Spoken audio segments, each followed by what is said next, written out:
noches, Julián. Buenas noches, Diego. Lo mismo para todo el personal en cabina. Un saludo muy especial en esta oportunidad que vamos a hablar un poco sobre lo que son las adicciones al sexo. Cuando nosotros hablamos de una adicción al sexo, debemos tener muy claro qué es y qué no es una adicción al sexo. Cuando se empezó a hablar de este tema en la reciente actualidad, más o menos hace unos 40 o 50 años, no quiere decir que la adicción al sexo no existiese. La adicción al sexo es tan antigua como la misma humanidad, de manera tal que nosotros hoy por hoy debemos individualizar muy bien lo que son los trastornos sexuales y lo que son los trastornos de la sexualidad. Básicamente en esto ha venido elaborándose todo un proceso de nosotaxia, que eso significa pues la definición de las diferentes enfermedades mentales, cuáles son los criterios de inclusión de una enfermedad en la sexualidad, y básicamente pues cuando nosotros hablamos de la sexualidad es la psicología de un individuo, y cuando hablamos de trastorno sexual como tal pueden ser cuestiones orgánicas que atañen bien sea en la excitación sexual, en la dificultad para la obtención del orgasmo, o los mismos dolores físicos que se presentan durante la actividad sexual, como la dispaurenia, el vaginismo. Así que nosotros tenemos que hacer una clarísima distinción entre lo que es algo netamente psicológico. El sexo es uno de los grandes placeres que tenemos los seres humanos, y como bien decía Sigmund Freud, todo placer que me haga daño a mí o le haga daño a una tercera persona va a ser completamente irracional, de manera tal que cuando nosotros queremos hacer una delimitación de nuestras conductas sexuales, debemos ir también a desarrollar una ética y una moral. Cuando hablamos de la ética hablamos de un correcto proceder en nuestra actividad sexual, y cuando hablamos de moral hablamos de una pulcritud interior que no nos vaya a generar culpa. Nosotros vemos que una de las grandes atribuciones de las adicciones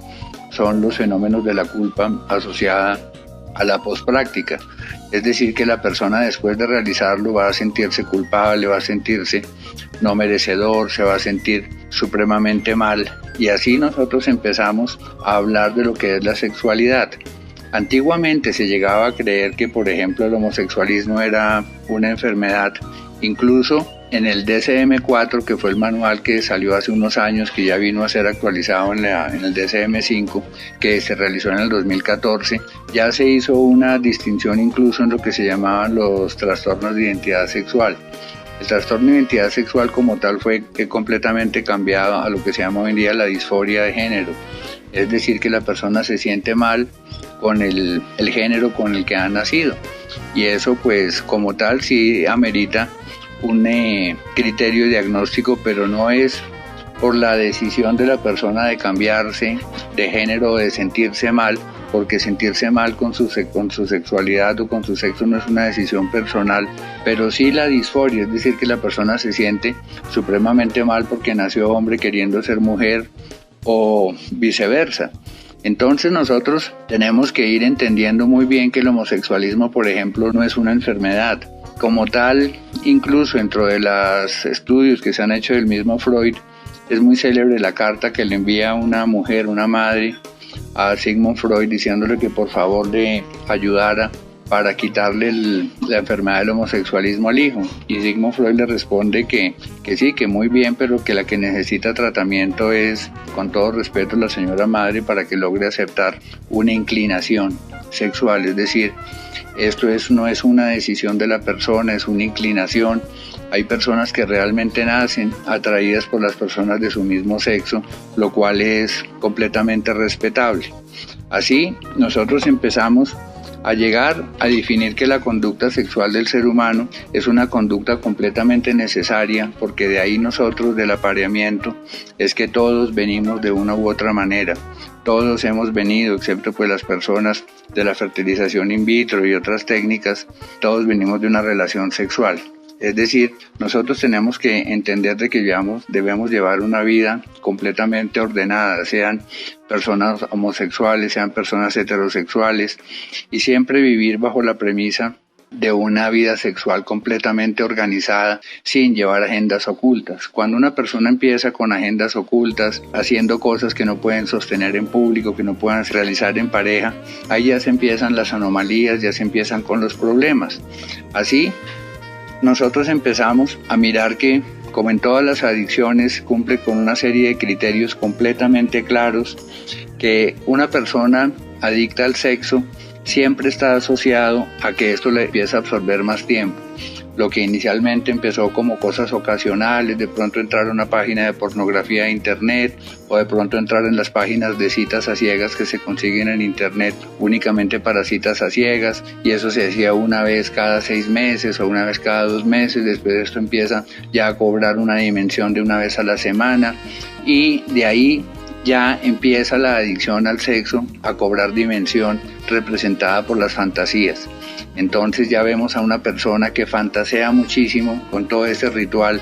de su faena sexual y empieza a generar también proyecciones para el cumplimiento de sus fantasías, es decir, de consumos de sexo controlados. Así, nosotros estamos viendo que en la medida en que avanza la adicción, bien, empieza una afectación de las áreas de desarrollo, una afectación en el área cognitiva, donde está el pensamiento, donde está el sistema de creencias, donde empieza cada vez la persona a ocupar más pensamientos en eso. Vemos también una afectación en el área emocional, la persona empieza de una u otra manera a sufrir, a tener miedo de ser descubierto, con algún tipo de pensamientos un poco referenciativos de que la gente sabe lo que está haciendo. Empieza la afectación en el área laboral, por una parte porque la persona cada vez se obsesiona más con el tema y con sus fantasías. Afectación en el área económica, porque cuando el sexo ya pasa al sexo presencial, al sexo físico, generalmente hay muchas personas que están dispuestas por dinero a hacer muchas cosas. Entonces se empieza esto a través ya de un consumo de prostitución completamente exagerado a realizar pues las faenas sexuales. Así estamos viendo que ya como tal, para entender qué es una adicción sexual, la adicción sexual busca siempre el orgasmo, es decir, esto es una actividad del ser humano que aparentemente es normal. Buscar el orgasmo es uno de los grandes motores que nosotros tenemos intrínsecamente instaurados por la evolución para sobrevivir, pero ya la persona empieza a buscar ese orgasmo por muchísimas vías. La más frecuente de todas es la pornografía. Antiguamente la pornografía era que las revistas pornográficas, incluso unas pequeñas cartillitas, usaban las revistas más conocidas, la Playboy, la Hustler, todas estas, pero ya hoy por hoy está al alcance de todas las personas a través de internet, de manera tal que nosotros estamos encontrando que hay una gravísima, llamémosla epidemia, de consumo de pornografía a nivel mundial. En recientes encuestas que ha hecho Google, a través de las páginas más visitadas, por tipo de página, por contenido de página, las más visitadas a nivel mundial y de lejos, que le llevan a las segundas, son los de la pornografía. Entonces estamos nosotros viendo que hay un consumo desmesurado de pornografía y muchas personas lo niegan ante los demás, lo niegan ante su familia, pero entre sí mismos se están convirtiendo en grandes consumidores de pornografía. La pornografía como tal, ¿cuándo es mala y cuándo no es mala? Si una persona tiene su señora o la mujer tiene su novio y sin embargo empieza a acudir a muletillas extras, se empiezan a desarrollar todas estas conductas paralelas, colaterales a una vida sexual normal, ahí ya empiezan a denotarse los problemas. Así estamos viendo que la persona ya cuando empieza con esa compulsión para encontrar el orgasmo a través de la pornografía, aquí se cumplen con todos los criterios para establecer que es un voyerismo. El voyerismo básicamente es una parafilia sexual que, según los últimos manuales de diagnóstico, las parafilias sexuales cumplen con los criterios como para una adicción sexual. Así, la parafilia sexual es una conducta sexual un poco alejada de los parámetros socioculturales donde la persona ha sido criada y empieza a generar un malestar acusado dentro de sus propias dinámicas existenciales. Si la persona ya empieza obsesivamente, recurrentemente a entrar en pornografía, y hay personas que ya relatan que son casos de mujeres de 12, 14 episodios de masturbación observando de la pornografía por internet al día, hombres que lo hacen 3, 4, 5 veces eso realmente ya llega a ser algo absolutamente anómalo y autodestructivo. Así ya se van dando pasos. Generalmente la pornografía o la prostitución son las puertas de entrada a cosas mayores.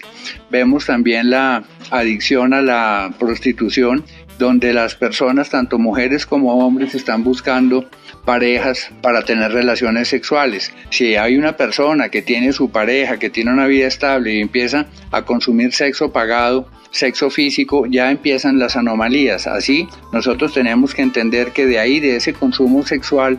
ya empieza el cerebro a buscar cada vez más el estímulo, la recreación del estímulo, porque en el orgasmo vemos como el cerebro prácticamente se inunda de dopamina. De ahí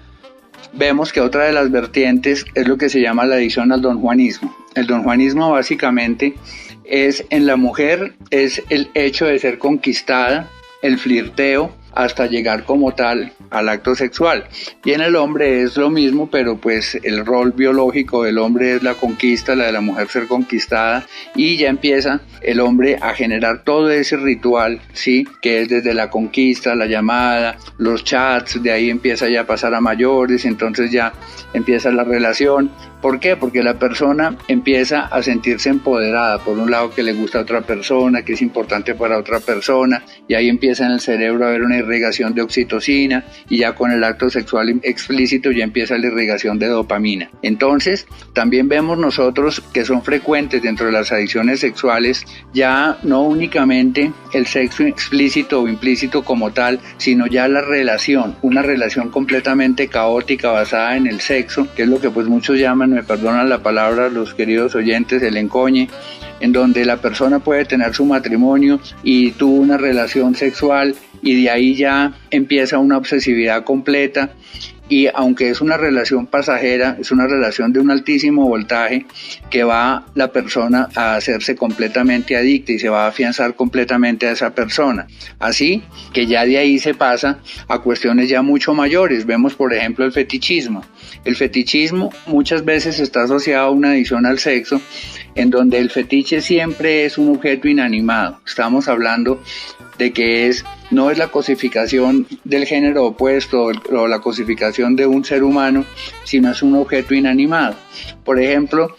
hay personas que con lo de las famosas muñecas, todo esto, vemos que incluso ya en Japón, en Medio Oriente, están haciendo unas muñecas completamente avanzadas tecnológicamente, pero esto seguirá siendo un fetiche, es un objeto inanimado. Lo mismo sucede con la ropa interior de la mujer, donde el hombre empieza a generar un fetiche con todos estos productos que al fin y al cabo pues son telas, son hilos, pero se les da un significado completamente excitante, y en la medida en que la persona va dando estos significados pues empieza a ser algo ya bastante particular. Incluso pues se dan casos de personas que compran consumen grandes cantidades de todas estas cosas y empiezan a basar su sexualidad únicamente en el fetiche. Por ello es muy importante estar muy atentos para poder entender esto. Y ya pues hoy en día se habla de que muchas de las parafilias sexuales cumplen con los criterios de una adicción al sexo, donde también nosotros encontramos el froterismo o frotismo, que es que la persona empieza a frotar sus genitales contra otra persona. De eso hemos visto cantidades de casos en los buses públicos, que en el Transmilenio, en donde hay una anomalía sexual, es decir, parafilia, que es algo colateral que está produciendo sufrimiento y se termina haciendo de una manera prácticamente incontrolada, cumpliendo con los criterios de una adicción que básicamente es la obsesión y la compulsión. Así, nosotros debemos entender de que todas estas adicciones cumplen con los criterios de que la persona, por decirlo, se está drogando con un comportamiento sexual para estimularse y llenar su cerebro de dopamina. Como el cerebro lee la dopamina como un neurotransmisor de recompensa, de premio, el cerebro consciente o inconscientemente va a querer llevar a la persona nuevamente a la recreación de esto. De esta manera, la persona empieza cada vez a estimularse más en su área sexual, y todo empieza en la mente. La persona empieza a darle cabida, como en todas las adicciones, y es síntoma compartido con el trastorno obsesivo compulsivo, que son los pensamientos intrusivos, y así la persona empieza inocentemente a consumir sexo por un refuerzo positivo, es decir, para buscar placer, y ya en las etapas intermedias lo hace tanto para buscar placer como para evitar la ansiedad que le produce la abstinencia. Y en las fases más crónicas ya la persona lo hace únicamente para aliviar la ansiedad que le produce la abstinencia. Es decir, cuando la persona ya está consumiendo sexo por un refuerzo negativo, es porque lo está haciendo únicamente para mitigar la abstinencia, que es lo que vemos en las fases más crónicas. ¿Por qué? Porque el cerebro, la mente ya se habituó al estímulo externo, bien sea de la masturbación, el orgasmo, el consumo de prostitutas, bien sea un fetichismo, bien sea un voyerismo, y el cerebro va a pedir, y esa mecánica se puede desarrollar supremamente rápido. Es decir, vino el pensamiento intrusivo de consumo, ese pensamiento puede ser respuesta a la ansiedad, y ese pensamiento, si no es manejado cognitivamente, se va a anidar y la persona empieza ya no únicamente a fantasear con un nuevo consumo de sexo, sino a proyectarlo y a planificar estratégicamente un nuevo episodio, y de ahí ya se pasa pues a la consumación del acto, donde en el 90 o 95% de los casos conlleva al orgasmo. Así nosotros estamos viendo que dentro del marco cultural que nosotros vivimos actualmente, vemos que hay unos parámetros, y realmente pues de una u otra manera esos parámetros sociales en los que nosotros vivimos nos van a terminar en su ruptura, generando algún tipo de culpa o de rompimientos a nuestra moral. Por otra parte, pues nosotros hemos visto que la adicción al sexo, como la ludopatía, que es la adicción al juego, son escenario, como en muchas de las adicciones, de personas que son unos avivatos, así como vemos personas que apuestan y que les prestan plata a los ludópatas sabiendo que la van a perder y empiezan con préstamos, y vemos también que lo mismo sucede con la adicción al sexo. Así como para los adictos a sustancias están los jíbaros que les expenden sus sustancias, hay muchas personas que están dedicadas en el internet a exprimir financieramente a las personas proclives a desarrollar una adicción sexual. Así empiezan a generar presión para obtener dinero, y hay que tener mucho cuidado, porque dentro de todo esto también tenemos las adicciones que yo llamo telemáticas, que es el sexo a través de un computador, el sexo a través de pantallas. Así nosotros estamos viendo que empiezan en la correspondencia cibernética, empiezan a pasar mensajes, empiezan a pasar fotografías, y con esas fotografías esas otras personas empiezan a abusar y a manipular a la persona con fines económicos. Por ello hay que tener mucho cuidado, porque así como se puede empezar con algo muy inocente, que puede ser una relación sexual o una persona que conocí por las redes sociales, y ya de ahí va pasando y va cogiendo palo arriba, en donde muy seguramente la persona va a terminar estrellándose contra algo completamente inesperado. Es decir, vemos que en esto hay efectos secundarios. El primario puede ser el placer, puede ser la relación, que qué rico, pero a nivel secundario ya vemos una adicción y una afectación de todas las áreas de desarrollo, como en todas las adicciones. Afectación a nivel familia, ruptura de matrimonio, aniquilamiento de la familia, pérdida del trabajo, ruina financiera, y eso va a llevar de una u otra manera, por estos entre comillas inocentes placeres sexuales,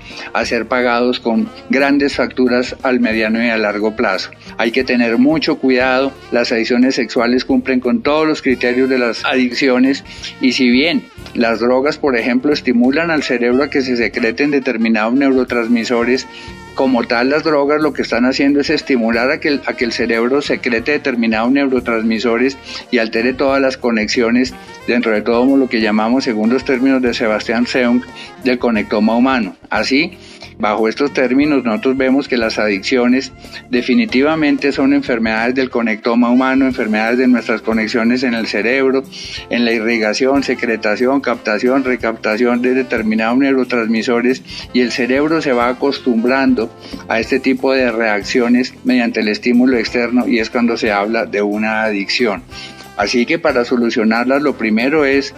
identificar cuál es el patrón sexual autodestructivo, aplicar el no sostenido y empezar a manejar la ansiedad que nos va a producir la privación de esa conducta. Dentro del análisis objetivo, pues es muy importante que analicemos cuáles son nuestras agendas ocultas, qué estamos haciendo nosotros por debajo de la mesa, llegar a la conclusión de que para vivir tranquilos nosotros debemos actuar con transparencia, no haciendo en privado lo que no podamos sostener en público. Así las cosas empiezan a cobrar una normalidad, una transparencia, y evidentemente se va a proyectar en nuestra paz interior, en nuestra plenitud, y qué mejor que llevar nuestra vida sexual desde términos muy espirituales, es decir, sin generar daño, sin generar dolor. Hay que tomar correctivos, hay que tomar algunas acciones concretas, y psicológicamente pues muchas veces obedecen a cuestiones de privación en la adolescencia, de conquistas, de orgasmos, de algunas frustraciones, de pronto algunas ansiedades no resueltas, donde la persona consciente o inconscientemente está utilizando todo ese ritual, toda esa parafernalia para poder sacar lo que hay allá dentro de lo más profundo de su psicología. Así nosotros debemos entender las adicciones al sexo como cualquier adicción suele suceder, son cosas que como en toda adicción nosotros no podemos juzgar, no podemos discriminar, menos aún pues hacer acepción de personas, son cosas que suelen suceder básicamente por la hipersensibilidad de la persona determinada en este caso ante el placer sexual. Así que hay que saber sentir placer, no podemos tampoco abusar de los placeres sexuales, porque en términos espirituales llegamos a todo lo que es el entendimiento de la lujuria,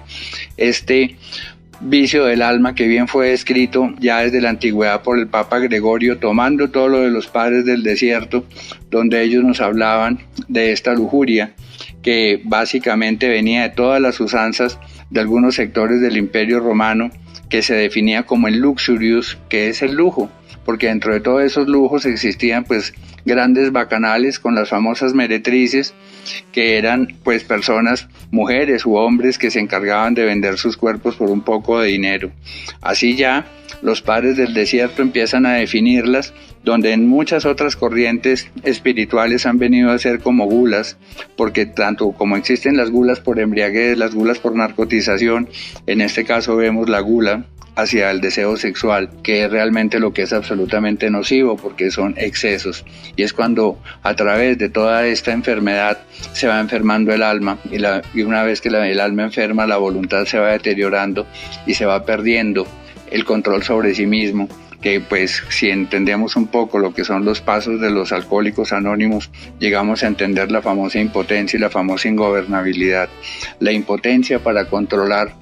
el consumo, que es donde nosotros hemos venido tanto hablando de los tres controles. El control para controlar la abstinencia se pierde, el control durante la faena adictiva para parar, ya una vez que se inicia no se puede parar, y el control de la conducta debido a la misma impotencia de la persona una vez que arranca. Ya una vez la persona, el adicto al sexo, pierde estos tres controles, vemos como apenas le llega ese pensamiento, empieza a fantasear, y si tenía que hacer cosas muy importantes para su familia, para sí mismo, las deja de lado y se va a consumar su faena adictiva. Y ya por la ingobernabilidad nosotros vemos que definitivamente hay una comorbilidad, hay aspectos de la personalidad relevantes que implican y deben ser pues tenidos en cuenta psicológicamente. De manera tal que pues espero haberles contribuido, queridos oyentes y personas, a generar un poco de información acerca de lo que es esta temática. Muchísimas gracias, les habló Andrés Jaramillo, director de Fundación Clínica Función Futuro. No duden en contactarnos en Bogotá al teléfono 774-6022. Muchísimas gracias, que Dios los bendiga.